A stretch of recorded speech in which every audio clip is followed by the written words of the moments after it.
Сіздерді көрген бүгінгі біздің кездесуіміздің негізгі мақсаты аудан педагогтарына арналған әдістемелік оқу құрал таныстыру және тарату.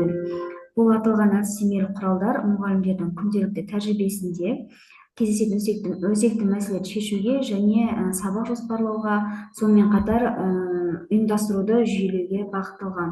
Олай болса, мен бүгін сіздерді бағдарламамен таныстырып өтейін. Бірінші болып бізде тәжірибесін тарататын бастауыш сынып мұғалімі Ырғайбайқызы Мира, тақырыбы бастауыш сыныптардағы білім беруді жаңа деңгейге көтеру, 51-ші орта мектеп. Ұзақбаева Әлия Кадировна, бастауыш сынып оқушыларында функционалдық сауаттылықты арттыру, 51-ші орта мектеп. Утебаева Жанар Арыстановна, бастауыш сыныпта тілдерді оқытуға арналған цифрлық платформалар, номер 51-ші орта мектеп. Кушиманова Гүлжан Тұрсыновна, бастауыш сынып оқушыларын оқу дағдыларын қалыптастырудың тиімді әдістері, номер 36-шы орта мектеп. Олай болса, сіздерге сәттілік. Ырғайбайқызы Мира өзінің слайдын қорғайды.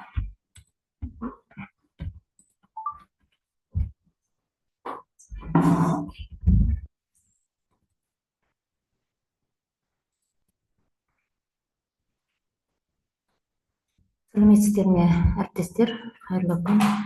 Менің атым Ырғайбайқызы Мира, 51-ші орта мектеп, педагог сарапшы. Менің әдістемелік құралымның тақырыбы бастауыш сыныпта білім беруді жаңа деңгейге көтеру. Бастауыш мектепте әрбір оқушы тұлғасының қалыптасуындағы ең маңызды кезеңдердің бірі бұл кезеңдегі баланы оқу деген қызығушылығы, танымдық қабілеттері және әлеуметтік дағдыларын қалыптастыру.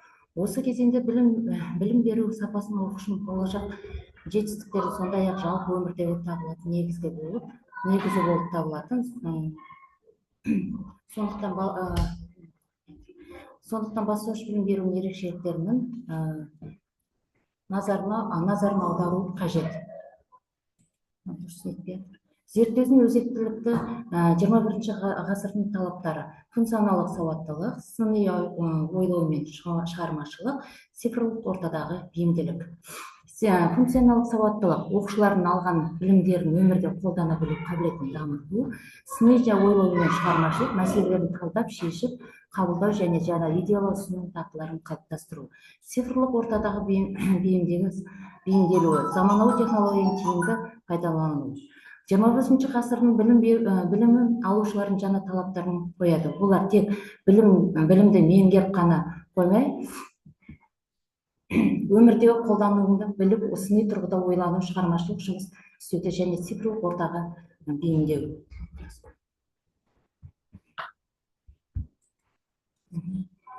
Зерттеудің мақсаты бастауыш сыныптардың білім беру сапасын арттыру және заманауи оқыту әдістерін тиімді пайдалану арқылы оқушылардың оқу деген ынтасын күшейту. Міндеті инновациялық технологиялардың қолдану, сабақтарда жаңа технологияларды енгізу, саралап және тәсілдерін енгізу, әр оқушының жеке қабілеттерін ескеру, ойын арқылы оқыту, оқу процестерін қызықтыру. Мұғалімнің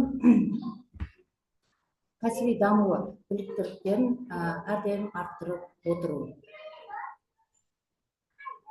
Бастауыш білім берудің теориялық негіздері. Бұл тарауда бастауыш сыныптың оқушыларының психологиялық, педагогикалық ерекшеліктері, олардың танымдық даму және оқу процестердегі мотивациялық қарастырылады. Сондай-ақ жаңа заман талаптарына сай білім берудің негізгі қағидалары мен оқытудың тиімді әдістерін шолу жасалады. Бастауыш сынып оқушылардың ерекшеліктерін түсіну, оқыту әдістерін дұрыс таңдауға және оқытудың шығармашылық қажеттіліктерін бейімделуге мүмкіндік береді.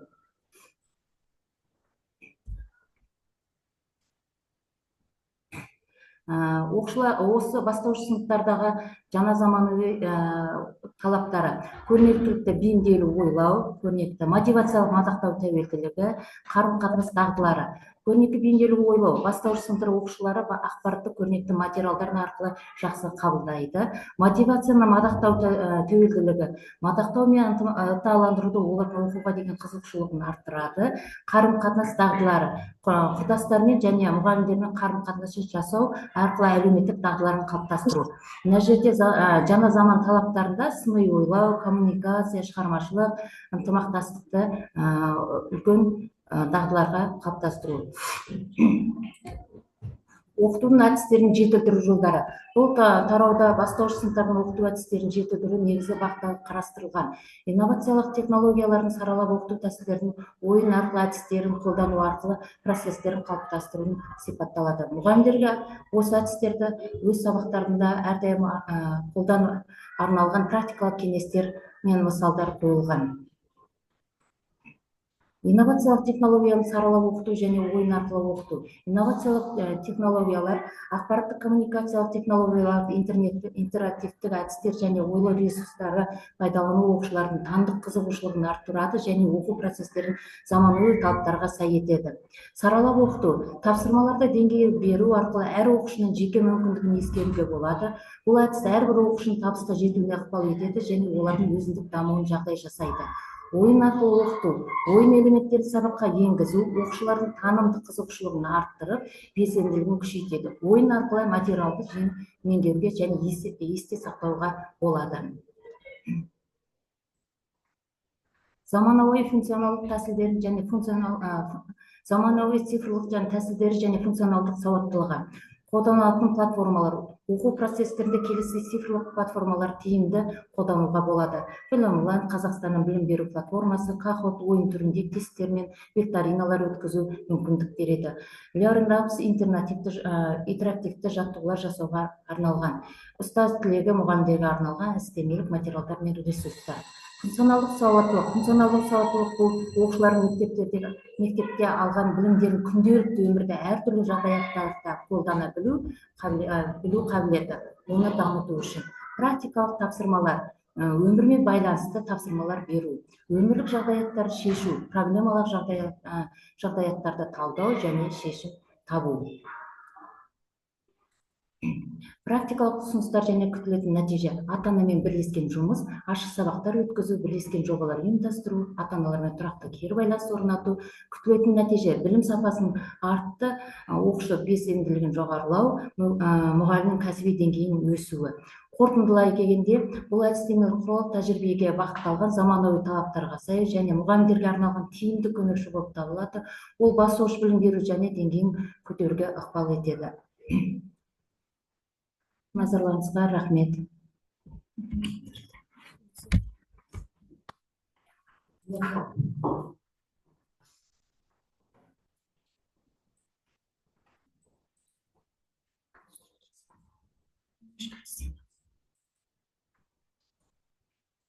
Сәлеметсіздер ме, әріптестер? Мен 51-ші мектеп бастауыш сынып мұғалімі Ұзақбаева Аля Кадировна. Менің тақырыбым бастауыш сынып оқушыларының функционалдық сауаттылығын арттыру. Мақсаты бастауыш сынып оқушыларының оқу, жазу, есептеу, логикалық және өмірлік жағдаяттарды шешу қабілетін дамыту арқылы функционалдық сауаттылығын арттыру. Міндеттері оқушыларды ақпаратты түсініп, өңдеп, қолдана білуге үйрету. Шығармашылық және сын тұрғысынан ойлау дағдыларын дамыту, қоғамда өзіндік көзқарасын білдіріп, дұрыс шешім қабылдауға бағыттау. Функционалдық сауаттылық дегеніміз не? Функционалдық сауаттылық оқушының алған білімін күнделікті өмірде қолдана білу қабілеті, оқу, жазу, есептеу дағдыларын нақты өмірлік жағдайларға пайдалану. Функционалдық сауаттылықтың маңызы оқушының өз бетінше ойлауын дамытады, өмірлік мәселелерді шешуге үйретеді, қарым-қатынас жасау қабілетін арттырады. Бастауыш сыныптағы функционалдық сауаттылық, оқу сауаттылығы, жазу сауаттылығы, математикалық сауаттылық, ақпараттық сауаттылық. Оқу сауаттылығын арттыру жолдары: мәтінді түсініп оқу, сұрақтарға жауап беру, мәтін бойынша ой қорыту, рөлдік оқу, диалог құрастыру. Мысалы, пирс деңгейінде жұмыс жасау, пирс деңгейіндегі тапсырмалармен жұмыс жасау әдістер Вен диаграммасын қолдануға болады. Жазу сауаттылығын дамытуда сурет бойынша әңгіме жазу, эссе, хат, күнделік жүргізу, сөйлемді толықтыру тапсырмалары, шығармашылық жұмыстар.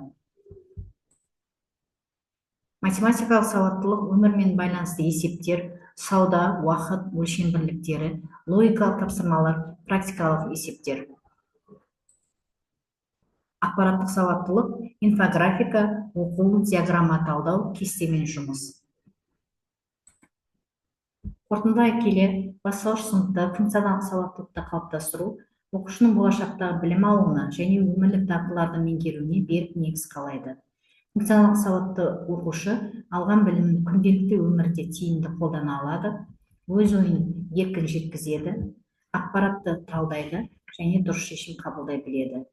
Сондықтан сабақ барысында заманауи әдіс тәсілдерді қолдану, тапсырмаларды өмірмен байланыстыру, оқушының белсенділігін арттыру мұғалімнің басты міндеті. Функционалдық сауаттылықты дамыту арқылы өздігінен ойлайтын, жауапкершілігі жоғары, бәсекеге қабілетті тұлға қалыптастырамыз. Назарларыңызға рахмет.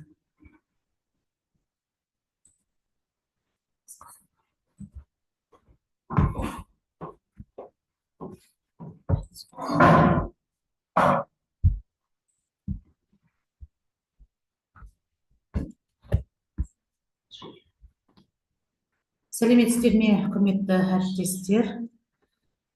Бағдарламаның тақырыбы бастауыш сыныпта тілдерді оқытуға арналған цифрлық платформалар.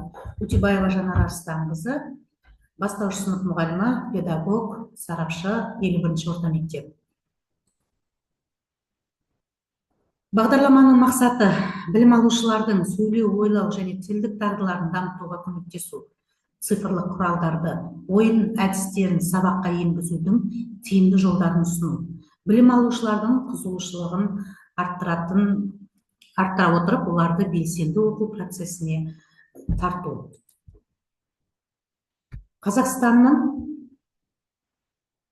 Қазақстанның білім беру жүйесі қазіргі таңда үлкен өзгерістер үстінде. Әлемдік тәжірибеде оқытуда жаңа әдіс тәсілдерді, цифрлық құралдар мен ойын платформаларды қолдану басты бағыттардың бірі. Бастауыш сыныптағы балалар сандық технологияны тез қабылдайтын, ойыны мен оқуын қатар алып жүретін буын.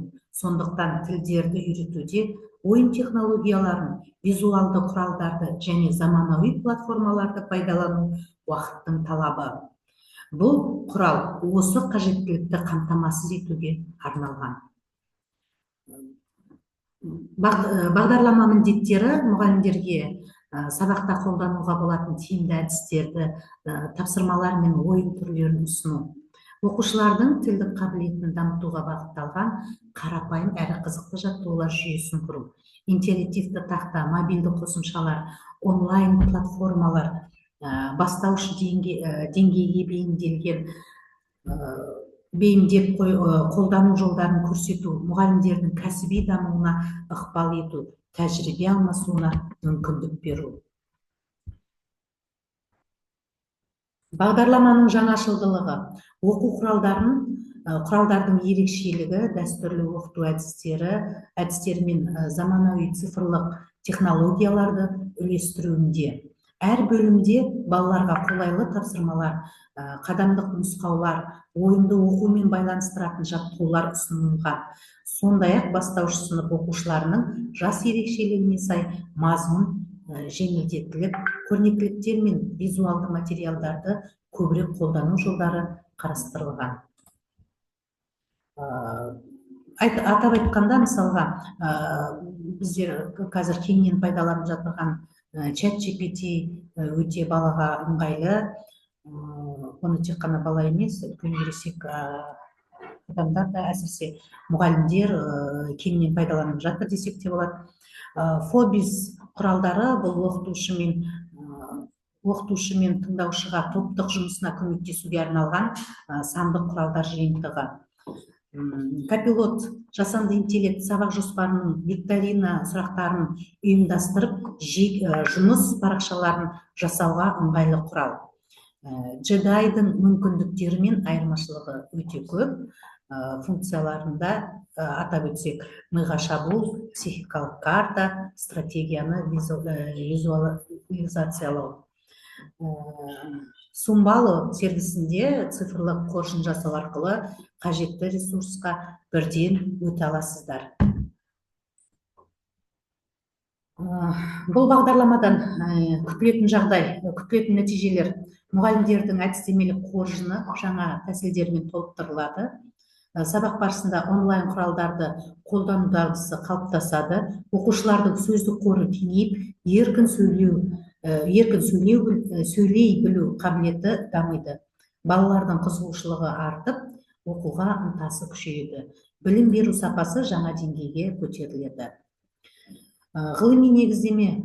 Бұл құралдың мазмұны бастауыш сыныптан тиімді саналатын тұлғаға бағытталған оқыту коммуникативтік әдіс, ойын арқылы оқыту және жобалық оқыту теорияларына негізделген.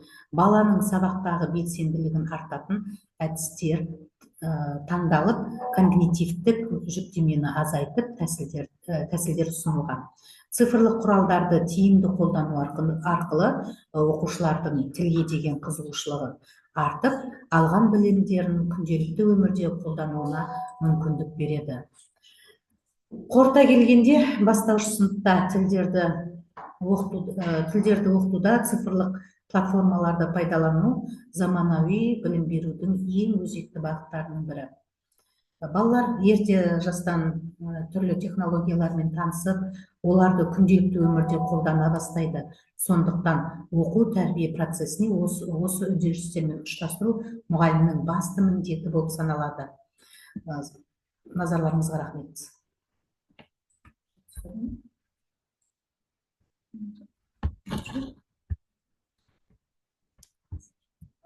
Сонымен бірге цифрлық кешірім өтінемін, техникалық ақауларға байланысты. Сонымен бірге цифрлық құралдарды пайдалану мұғалім үшін де тиімді. Ол сабаққа дайындық уақытын үнемдеп қана қоймай, әрбір оқушының деңгейін бақылауға, дер кезінде кері байланыс беруге мүмкіндік береді. Өз кезегінде бастауыш сынып оқушыларының оқу жетістіктерін арттыруға ықпал етеді. Назарларыңызға рахмет.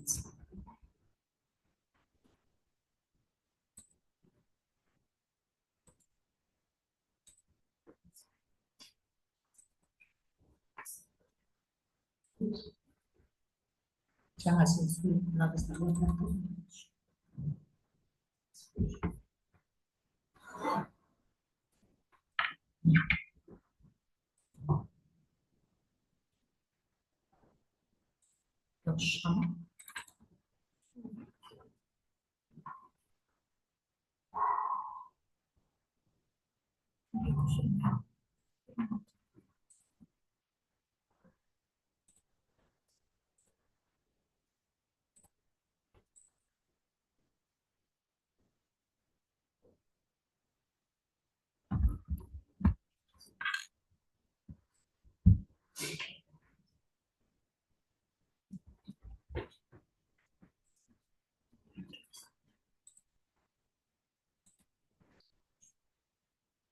дамыту.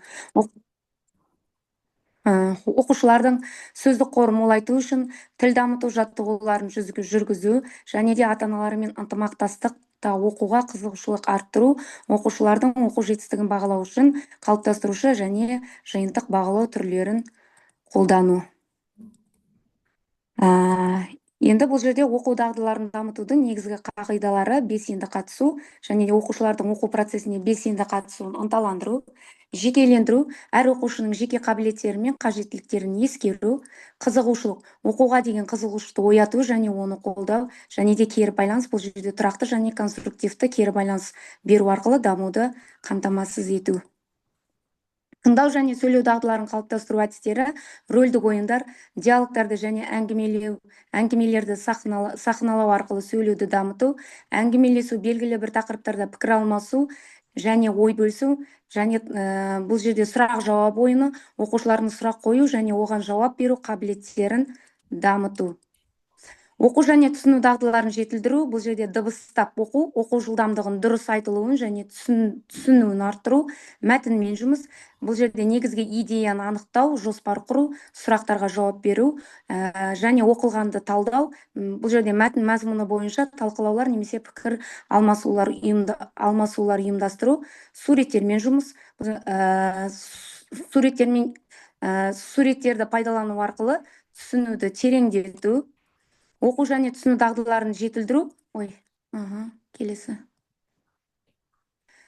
Бұл жерде Бул жерде сын тургусунан ойлоо және маселе шешүү дағдылары бул дағдылар окуучуларга акпаратты талдауга, багалауга және негизделген шешимдер кабылдауга көмөктөсөт.